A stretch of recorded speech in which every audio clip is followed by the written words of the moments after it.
சமூக அக்கறையோடும் இந்த விழா நடைபெற்றிருக்கிறது என்ற கருத்து உண்மையிலேயே என்னுடைய அலுவலர் பெருமக்களை, என்னுடைய சக அலுவலர்களை, அதிகாரிகளை இந்த நேரத்தில் நான் நன்றி கூர்ந்து நினைவு கூறுகிறேன்.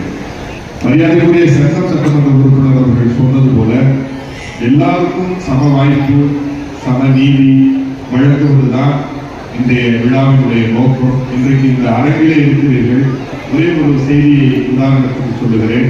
நீங்கள் முதல் வரிசையில் இருக்கிறவர்கள் இந்த மேடையை எளிதாக அணுக முடியும்.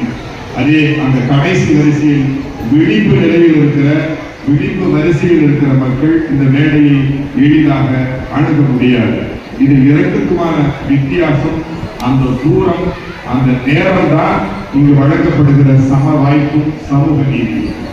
இதற்குத்தான் இந்த கோடை விழா நடைபெறுகிறது. அதற்குத்தான் 26 துறைகள், 36 அரங்குகள் அனைத்தையும் மிக நன்றாக மக்கள் பயன்படுத்திக் கொண்டார்கள் என்கிற செய்தியை நான் கேள்விப்பட்டேன். மிகுந்த மகிழ்ச்சி. தொடர்ந்து இத்தகைய உழைப்பையும், இத்தகைய பொறுப்புணர்வையும், இத்தகைய பங்களிப்பையும் என்னுடைய அலுவலர் பெருமக்கள், அனைத்து துறை சார்ந்த அதிகாரிகள் தருவார்கள் என்கிற ஒரு உறுதியை இந்த நேரத்தில் தெரிவித்துக் கொண்டு, விழா வெற்றி பெற்றது என்பதை கண்கூடாக காண்கிற போது உண்மையிலே மகிழ்ச்சியும் பெருமையும் கொள்கிறேன். மாவட்ட நிர்வாகத்தின் சார்பாக இதற்கு ஒத்துழைத்த அனைத்து துறை சார்ந்த அலுவலர் பெருமக்களுக்கும், இங்கு அமர்ந்திருக்கிற 2 சட்டமன்ற உறுப்பினர் அவர்களுக்கும், கலசபாக்கம் மற்றும் சட்டமன்ற உறுப்பினர் அவர்களுக்கும், நம்முடைய அமைச்சர் பெருமக்களுக்கும், மாண்புமிகு தமிழ்நாடு முதலமைச்சர் அவர்களுக்கும் மீண்டும் ஒரு முறை நன்றியை